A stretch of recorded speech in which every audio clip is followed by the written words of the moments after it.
নমস্কাৰ স্বাগতম জনাইছো আপুনি চাই আছে সুপাৰ প্ৰাইম 18 ষ্টুডিঅত মই গীতাশ্ৰী আৰু প্ৰথমটো খবৰ উৰা বাতৰি আৰু ম্যানমাৰৰ কুকিৰ অনুপ্ৰৱেশৰ বাবে জ্বলিছে মণিপুৰ লোকসভাত বিৰোধীক তুলা ধুনা দি এই বিস্ফোৰক মন্তব্য কৰিছে কেন্দ্ৰীয় গৃহমন্ত্ৰী অমিত শাহে মণিপুৰ হিংসাৰ সবিশেষ তথ্য দাঙি ধৰি আলোচনাৰ বাবে হাজু বুলিও উদাত্ত ভাষণ গৃহমন্ত্ৰীগৰাকীৰ লগতে মণিপুৰক লৈ ৰাজনীতি নকৰিবলৈ আহ্বান জনাই কংগ্ৰেছক তীব্ৰ সমালোচনা কৰিছে কেন্দ্ৰীয় গৃহমন্ত্ৰী অমিত শাহে ইপিনে হিংসাৰ জৰিয়তে কোনো সমস্যাৰ সমাধান নহয় বুলি মন্তব্য কৰি কুকি আৰু মেইটেই জনগোষ্ঠী কেন্দ্ৰীয় চৰকাৰৰ সৈতে আলোচনাত বহিবলৈ আহ্বান জনালে কেন্দ্ৰীয় গৃহমন্ত্ৰীগৰাকীয়ে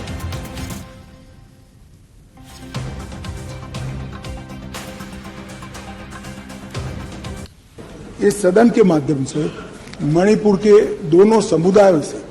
करबद्ध निवेदन करना चाहता हूं हिंसा किसी भी समस्या का समाधान नहीं है वार्ता करिए अभी हम मतई समुदाय के साथ भी वार्ता कर रहे हैं मैं स्वयं कर रहा हूं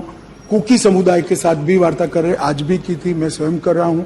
मेरा अनुरोध है कि साथ में बैठकर भारत सरकार के साथ बैठकर इस समस्या का समाधान निकाल दीजिए अफवाहों से ज्यादा अविश्वास का वातावरण हुआ है भारत सरकार की जरा भी मंशा नहीं है कि वहां की डेमोग्राफी को चेंज कर दिया जाए घुसपैठ को भी हम रोकेंगे हमने राजद्वारी तरीके से म्यांमार के साथ भी बात की है और हर प्रयास हम करना चाहते हैं जो हम कर पाते हैं ये विषय ऐसा है जिसमें किसी की जान गई है किसी का सम्मान गया किसी के साथ दुर्व्यवहार हुआ है व्यक्ति हमसे कितना भी दूर रहता हो मगर भारत का है 2023 में दंगा हुआ 21 में हमने फेंसिंग चालू करी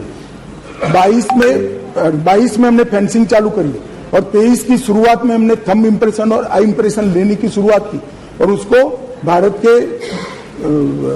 वोटर लिस्ट और आधार के नेगेटिव लिस्ट में डालने की फिर भी ये जिस प्रकार से संख्या बढ़ती गई एक असुरक्षा की भावना मतई लोगों में फैलती गई मान्यवर ये जो वहां पर एक फ्री रेजिम है नेपाल की तरह वहां पासपोर्ट नहीं चाहिए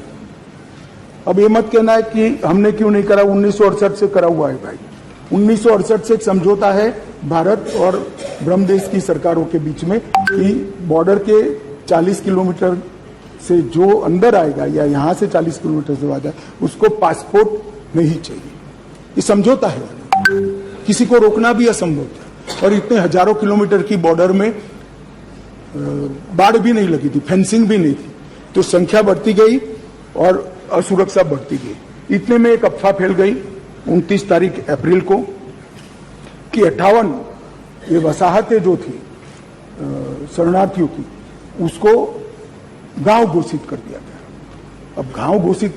करने की अफवाह से ही घाटी में बहुत बड़ा अनरेस्ट शुरू हुआ मान्यवर और वो अनरेस्ट को भी हमने माइक वाली जीपे चलाई बताया गया कि भाई कोई गांव घोषित नहीं हुआ है मगर अफवाहें जब फैलती है तब फैलती है अविश्वास का वातावरण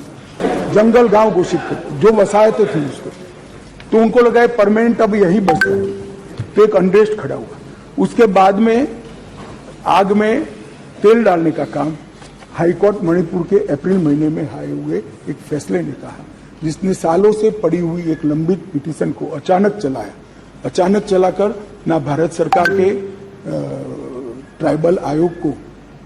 शपथ पत्र लिया ना भारत सरकार के ट्राइबल डिपार्टमेंट का लिया ना भारत सरकार के गृह मंत्रालय का लिया ना मणिपुर सरकार का लिया और अचानक ही कह दिया कि 29 अप्रैल के पहले इस मतई जाति को ट्राइबल घोषित कर दी गई इससे पहाड़ पर बहुत बड़ा अनरेस्ट हुआ ट्राइबलों में बड़ा अनरेस्ट हुआ कि अब मतई ट्राइबल बन जाएंगे तो हमारी नौकरियों में स्पर्धा का भाव होता है और स्वाभाविक है एक कोई कानूनी प्रक्रिया के बगैर एक ऑर्डर कर दिया गया जिसके कारण ऊपर भी नीचे ऑलरेडी अनरेस्ट चालू था ऊपर भी अनरेस्ट हुआ और 3 तारीख को एक रोली के अंदर एक क्लैश हो गया और क्लैश होने के बाद दंगे चालू हुए जो अब तक अशांत परिस्थिति को बनाए हुए हैं और मैं कहना चाहता हूं मेरी चर्चा से संतुष्ट न होते तो फिर कहते प्रधानमंत्री करे प्रधानमंत्री विचार भी करते मगर आप सदन में चर्चा ही न होने दो मणिपुर जैसे महत्वपूर्ण मुद्दे पर गृह मंत्री को अपना पक्ष न रखने दे किस प्रकार की डेमोक्रेटिक व्यवस्था चाहते माननीय और क्या आप सोचते हो कि शोर शराबा कर आप मुझे चुप कर दोगे? आप चुप नहीं कर सकते हो। 130 करोड़ की जनता ने हमें चुनकर यहां भेजा है, हमें सुनना पड़ेगा। आप चुप नहीं कर सकते हो। मान्यवर, मैं आज बताना चाहता हूं,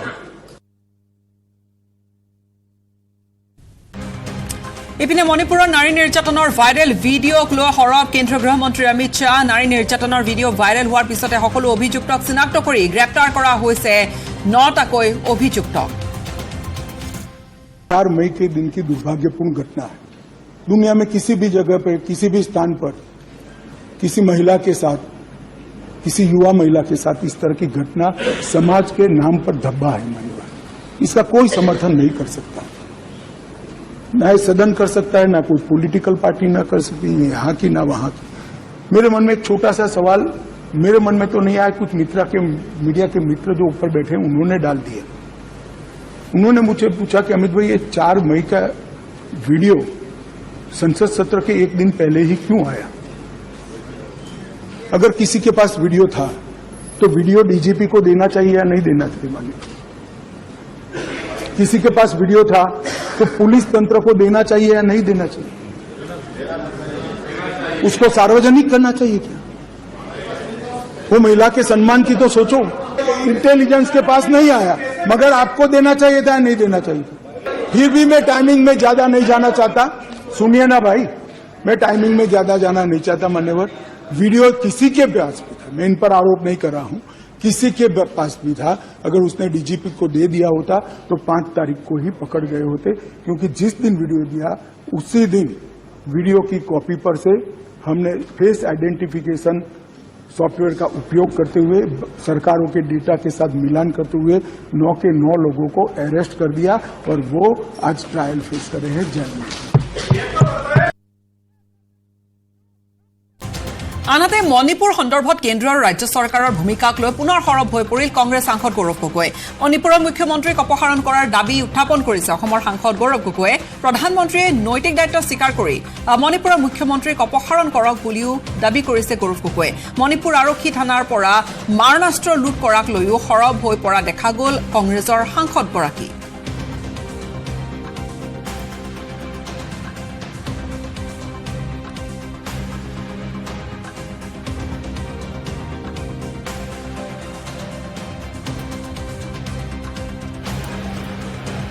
का बचाव किया। जिस मुख्यमंत्री के 3 महीनों के कार्यकाल में लगभग 5000 हथियार पुलिस थानों से लूटे गए हैं, लगभग 6 लाख गोलियां लूट हो गई है, और उसके पश्चात भी गृह मंत्री कहते हैं कि मुख्यमंत्री कोऑपरेट कर रहे हैं। ये कोऑपरेशन है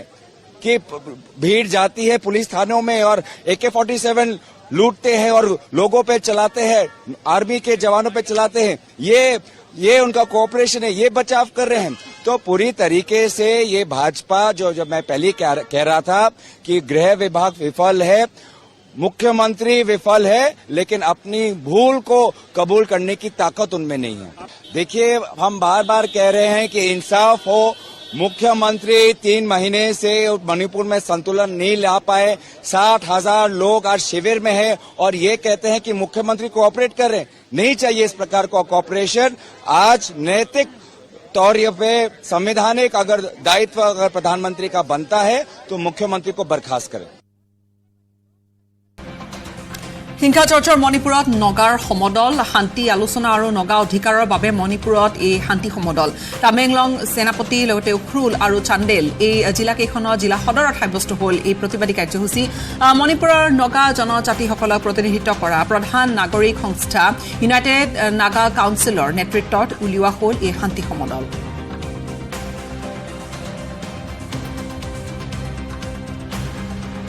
Rally is been organized in support of the framework agreement signed in 2015 on 3rd August. Since the signing of this framework agreement, it has been ongoing and mighty Indian country, very powerful country, has got a strong government in Delhi, but they have not been able to solve till now, despite the signing of the framework agreement for the past 8 years. And in that way, their tenure is also coming to an end by 2024. And we hope that the government of India take seriously and solve this framework agreement with the NSCM. In regard to that, there's people from 4 Naga Hill district. We have been organizing a peace rally in support and in demand of the Indo-Naga final solution, and also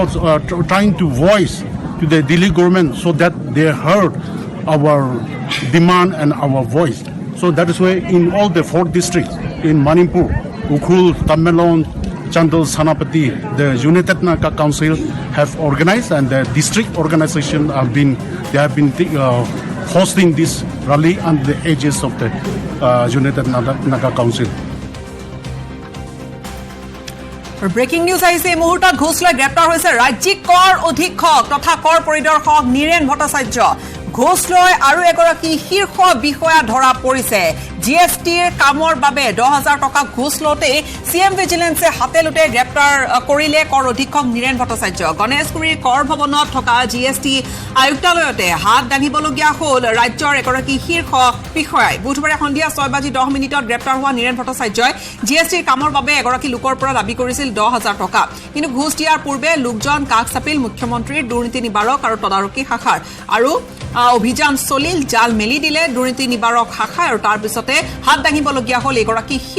এগৰাকী বিষয়া, চৰকাৰী বিষয়া। অভিযোগকাৰীৰ মুখে সকলো কথা শুনা মাত্ৰকে অভিযান যিহেতু চলালে চিএম ভিজিলেন্সে ইতিমধ্যে আৰু এজন ঘোষখোৰ বিষয়াক ধৰা পেলাবলৈ সক্ষম হৈছে। অভিযানত শীৰ্ষ কৰ বিষয়া নীৰেণ ভট্টাচাৰ্যৰ পৰা মুখ্যমন্ত্ৰীৰ দুৰ্নীতি নিবাৰক আৰু তদাৰকী শাখাই জব্দ কৰিছে ঘোষ হিচাপে লোৱা 10,000 টকা। গ্ৰেপ্তাৰৰ পিছতে ৰাজ্যিক কৰ অধীক্ষক তথা উপ পৰিদৰ্শক নীৰেণ ভট্টাচাৰ্যক এতিয়া মাৰাথন জেৰা কৰি আছে চিএম ভিজিলেন্সে। নিশাৰ ভাগতে চিএম ভিজিলেন্সে অভিযান হয়তো চলাব পাৰে কৰ বিষয়া নীৰেণ ভট্টাচাৰ্যৰ ঘৰত। আৰু নীৰেণ ভট্টাচাৰ্যৰ দৰে এগৰাকী শীৰ্ষ পৰ্যায়ৰ এগৰাকী শীৰ্ষ বিষয়া এই ধৰণে 10,000 টকা ঘোষ লৈ গ্ৰেপ্তাৰ হোৱা ঘটনাটো আকৌ ব্যাপক চৰ্চিত হৈছে। আজিৰ দিনটোতে এজন কৰ্মচাৰী বঙাইগাঁৱত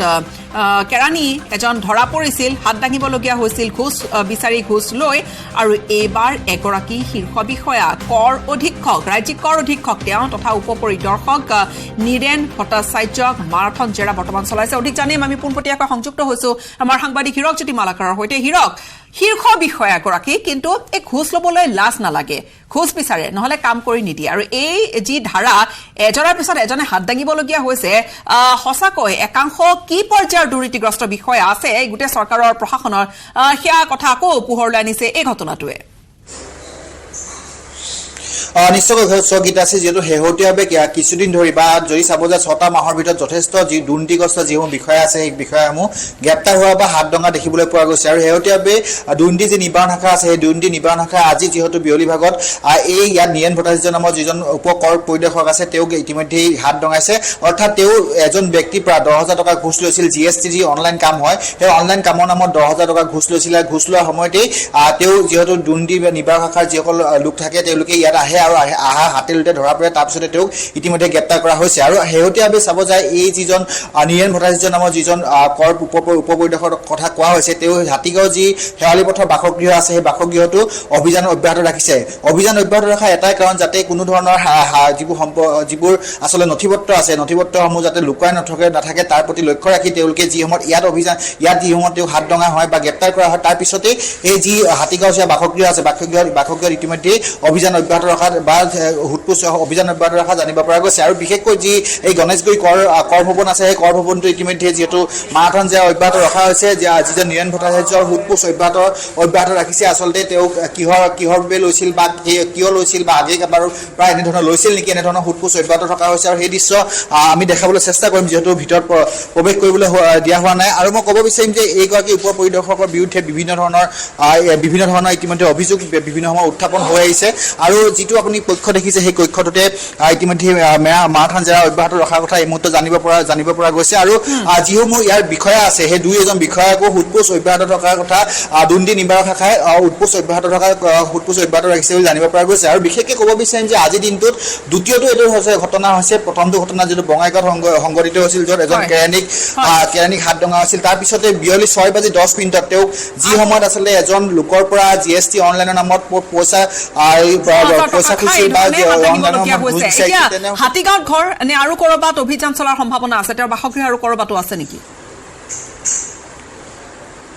হয় এই বিষয়ে যেহেতু হাতীগাঁত প্ৰথমে অভিযান অব্যাহত ৰাখিছে যি শেৱালি পথ আছে শেৱালি পথত অভিযান অব্যাহত ৰাখিছে দুৰ্নীতি নিবাৰক শাখাই আৰু আসলে নথিপত্ৰবোৰ পৰীক্ষা কৰা হৈছে আসলে তেওঁৰ তাত টকা পইচা জমা ৰাখিছে নে বা অন্যান্য যিবোৰ নথিপত্ৰ আছে নথিপত্ৰবোৰ চাই থকা হৈছে ইয়াত যি সময়ত 6:10 তেওঁক যিহেতু গ্ৰেপ্তাৰ কৰা বা হাতডঙাৰ পিছতেই তেওঁ যি হাতীগাঁৱত থকা বাসগৃহ আছে বা হাতীগাঁৱত থকা বাসগৃহত অভিযান চলায় আৰু অভিযান চলাত আসলে কি তথ্য লাভ কৰিলে বা কি নথিপত্ৰ লাভ কৰিছে সেয়া আসলে পিছতে জানিব পৰা গৈছে যাব কিন্তু তেওঁ হাতীগাঁৱত থকাৰ উপৰিও হয়তো অন্যান্য স্থানতো বাসগৃহ বা সম্পত্তি থকাৰ সম্ভাৱনা আছে সেই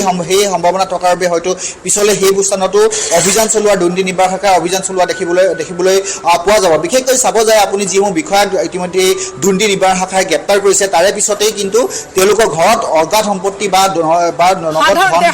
পাহাৰ পোৱা যায় আৰু এই ক্ষেত্ৰতো যিহেতু অভিযান চলিব অভিযানত কি তথ্য পাতি লাভ কৰে সেয়া নিশ্চিতভাৱে লক্ষণীয় হ'ব কিন্তু লাজৰ বিষয় যে এই ধৰণে ঘুষ বিচাৰি টকা খাই এজনৰ পিছত এজনকৈ ধৰা পৰিছে তাকো শীৰ্ষ পৰ্যায়ৰ বিষয়া এই ধৰণে ধৰা পৰিবলগীয়াত পৰিছে আৰু একাংশ আচলতে এই যে ঘুষ যিমানেই চৰকাৰ কাঢ়া নহওক কিয় তাৰ পিছতো বা চৰকাৰৰ নিৰ্দেশনা থকাৰ পিছতো আচলতে টকা ল'বলৈ যে বাদ দিয়া নাই ঘুষ ল'বলৈ বাদ দিয়া নাই এই কথাখিনি কিন্তু সঁচাকৈ চিন্তনীয় হয় হিৰক আমি বিদায় ল'ব আপোনাৰ পৰা ধন্যবাদ বাকীখিনি কথা আপুনি জনালে এতিয়া আমি দৰ্শকক জনাম যে নীৰেণ ভট্টাচাৰ্যৰ ঘৰত হাতীগাঁৱৰ ঘৰত চলিব অভিযান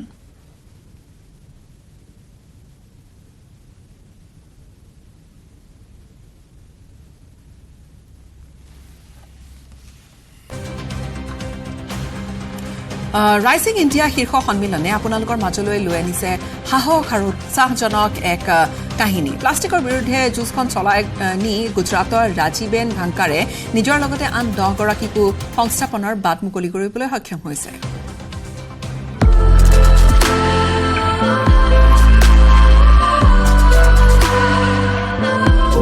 নিউজ 18 নেটৱৰ্কৰ ৰাইজিং ইণ্ডিয়া শীৰ্ষ সন্মিলনে লৈ আহিছে আপোনালোকৰ বাবে সাহসিকতা আৰু উদ্যমৰ এক অন্যতম কাহিনী আহক আজি চিনাকি হওঁ ৰাজীবেন ভাংকাৰৰ সৈতে গুজৰাটৰ ৰাজীবেন ভাংকাৰে প্লাষ্টিকৰ বিৰুদ্ধে এক যেন যুঁজত নামি পৰিছে আৰু তেওঁৰ এই পদক্ষেপে কেৱল পৰিৱেশ ৰক্ষা কৰাই নহয় মহিলা সবলীকৰণৰ বাটো মুকলি কৰিছে গুজৰাটৰ ভুজৰ কোটাই নামৰ গাঁওখনত জন্ম ৰাজীবেন ভাংকাৰৰ ছগৰাকী ভগ্নী আৰু এগৰাকী ভাতৃৰ সৈতে কোটাৰ এক সাধাৰণ পৰিয়াল અમે છે ને વેસ્ટ પ્લાસ્ટિકનું વેવિંગનું કામ કરીએ છીએ જે વેસ્ટ ડબલા આપણે કહીએ છીએ માર્કેટિંગમાંથી લઈ આવીએ છીએ બકાલામાં પછી ફ્રૂટમાં અને પછી એને આપણે જ્યાં ત્યાં નાખી દઈએ છીએ એનાથી શું થાય છે કે પ્રદૂષણને નુકસાન થાય અને જે ગાય ખાય છે મૃત્યુ પામે છે તો અમે બહેનો એક મંડળ હતું અમારું બહેનોનું જે અમે બચત કરતા હતા શક્તિ મંડળ જે કહેવાય কিছু দায়বদ্ধতাৰ বাবে শিক্ষাৰ অধিকাৰৰ পৰা বঞ্চিত হৈছিল ৰাজীবেনৰ জন্ম ভাংকাৰ সম্প্ৰদায়ত যি ভাংকাৰ সম্প্ৰদায়ে দশক ধৰি বোৱা কটাৰ কামৰ সৈতে জড়িত হৈ আছে মাত্ৰ 12 বছৰ বয়সতে ৰাজীবেনে আয়ত্ত কৰিছিল বোৱা কটাৰ গোটেই কৌশল তেতিয়া খাদীৰ বোৱা কটাৰ এই গোটেইখিনি কাম সচৰাচৰ পুৰুষে কৰিছিল তাৰ মাজতে રાજીબેનર જાત્રા આરંભ હોઈছিল જેમ કે આ બેગ છે આ બિસ્કિટના રેફરમાંથી બનાવેલો છે બિસ્કિટનું રેફર આવે એને નાના ટુકડામાં કટિંગ કરી એને ચોડી લાંબી પટ્ટી બનાવીને વિવિંગ કરી અને આ બેગ બનાવ્યું છે એવા ઘણા બધા બેગ છે જેમાં પેન્સિલ પાઉચ છે પછી આ ચશ્મા કવર છે પછી આ ટ્રે છે সঁচাকৈ এক ব্যতিক্ৰমী মহিলা ৰাজীবেন ভাংকাৰ ৰাইজিং ইণ্ডিয়াৰ শ্ৰী শক্তিৰ এক উজ্জ্বল উদাহৰণ ৰাজীবেন ভাংকাৰ मैं कर सकती हूँ এই কথাষাৰি সাৰুগত কৰা ৰাজীবেন সঁচাকৈ এক প্ৰেৰণাৰ উৎস